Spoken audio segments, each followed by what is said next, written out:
So Iowa Republicans will host one of the biggest gatherings of 2024 GOP presidential candidates so far, and that includes former President Donald Trump, who will host an Iowa campaign office opening one day after facing those new charges that we just talked about in the classified documents case. With me now is our ABC senior congressional correspondent, Rachel Scott. She's on the campaign trail out there in Iowa. So, Rachel, tonight each candidate will have, 10 minutes to address the crowd, right, at this dinner that's hosted by the Iowa Republican Party. You just spoke with Florida Governor Ron DeSantis. What is he saying about Trump and the primary, and is he going to get down and dirty and go after the former president?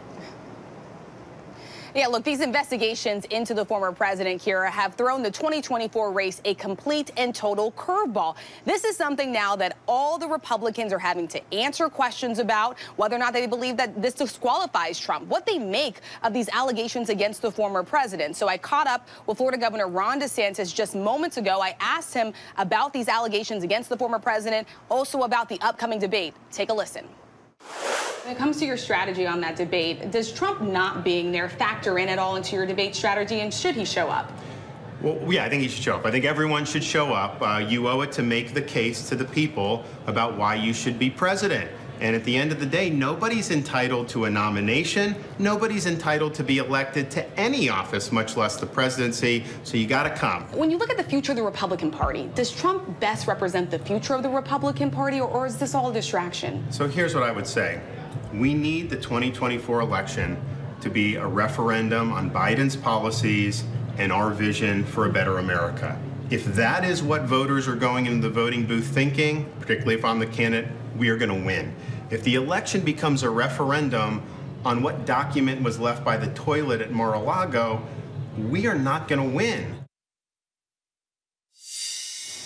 Yeah, so two things I thought were really notable there in that exchange. The first thing is that Trump hasn't committed to going to that first Republican presidential debate. In fact, he's brushed it off, dismissed it, say that he doesn't necessarily need to go and give his rival some of that oxygen. You hear DeSantis there. He's preparing for both scenarios at this point, whether Trump shows up or not, but he made it very clear there he wants to see him on that debate stage. And then when it comes to these allegations against the former president about how he allegedly mishandled classified documents, allegedly instructed a member of his staff to delete evidence that the special counsel wanted. You heard from the governor there. He's completely just sort of overlooking that at this point.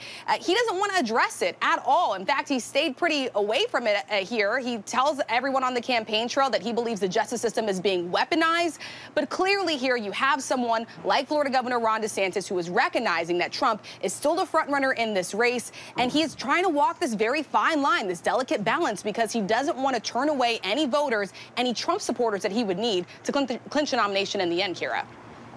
You just wonder how that's going to work out, because you hear all the critics out there saying somebody's got to stand up and go after Trump in a deeper way. And DeSantis seems to be the strongest challenger for Trump at this point, right? So, but he's struggling. He's struggling in the polls. How do you think other candidates might take advantage of this moment?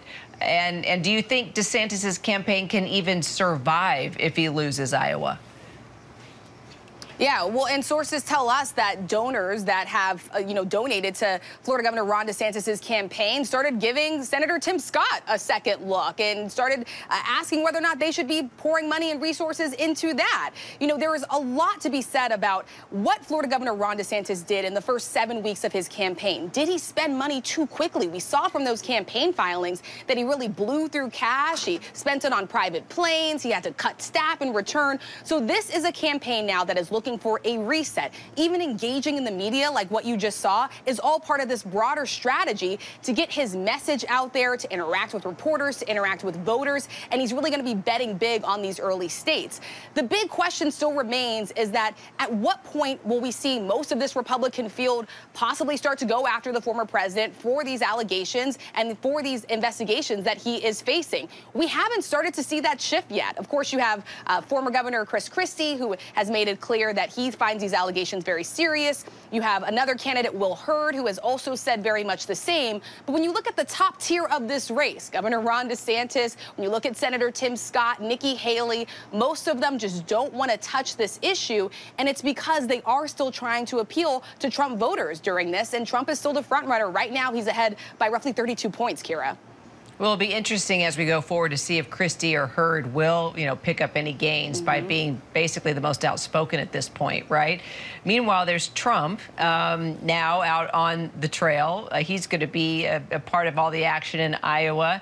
Is there any kind of buzz into how he's handling everything that just happened yesterday and how he's moving forward today?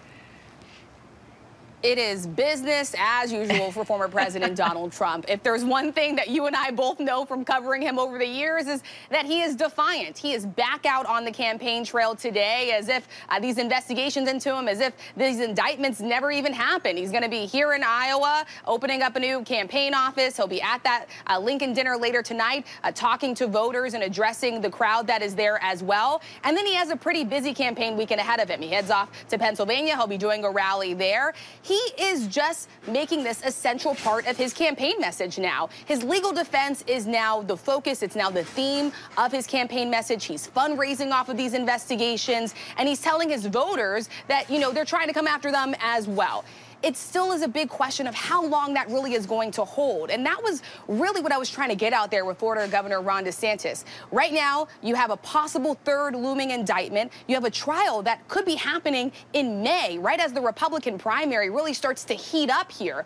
Will we see these rivals eventually start to go against the former president? And will we see voters start to do the same in the Republican Party? That is still the big open-ended question of this Republican primary contest, Kyra.